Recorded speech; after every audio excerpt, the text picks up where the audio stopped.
We're looking to expand our garden this year. So that's what's going on back behind me. It's the simplest way I could think to get an area ready for a garden bed.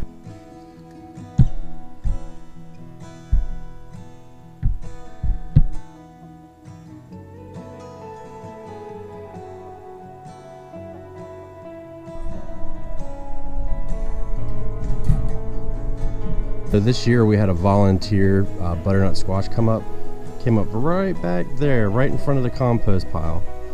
And I didn't think it was gonna last, but it eventually grew all the way out here and all the way back there. So you can see that the weeds have grown up because I got 25 butternut squash off of it, didn't have to water it or anything. And I thought that I was gonna get nothing but shade all day. So I didn't really have high hopes for it, but as it continued to grow and produce all through here, then I kind of made the decision, once we got the greenhouse put up, that it would be a good place for another garden bed. So I typically go by the 4x8 size.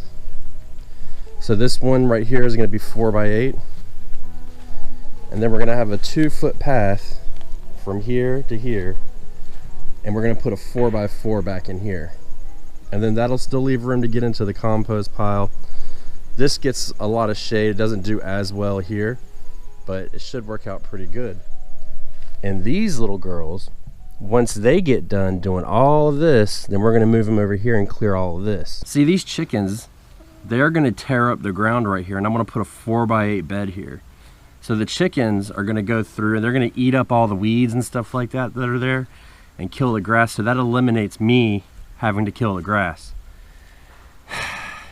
Which, you know, I put a lot of effort into growing grass in the past. And so for me to tear it up, it just slowly breaks my heart little by little. But this is going to help with that. And they're going to do the heavy lifting. And then we just need to come in and build the raised beds and fill it up with dirt. So it's a pretty win-win situation. The chickens are happy. They get more light because where they are, it gets a lot of shade. We get more eggs because of it. They get to split up so they don't fight sometimes, because if you remember, we just had our bully go away, and this will kind of help with that. It's still fall, so we have plenty of time to get this done, and that's the good part about it. We made the decision now in fall, so over the winter we can kind of slowly work at it at our leisure, and it's not like a mad dash in the springtime to get it done. And that's the worst part, is trying to get something done really fast in the spring. While we're on the subject of chickens, briefly, if you don't have any, they're great to have. You get a ton of eggs. We get about 4 or 5 eggs a day, which allows us to give eggs to other people. We only have 5 chickens right now. And they're nice and quiet, unless you have a rooster. Then that's the problem child, is the rooster. But they're easy to take care of. They're very friendly and outgoing, and as long as you communicate with them and you stay around them, they kind of make for good pets that produce food. Now, I love my dog, and you know that I love my dog. She's with me all the time when I'm in the garden, but she don't give me any food. So it's kind of a win-win situation, and they get to dig out for your garden beds. You don't have to do anything.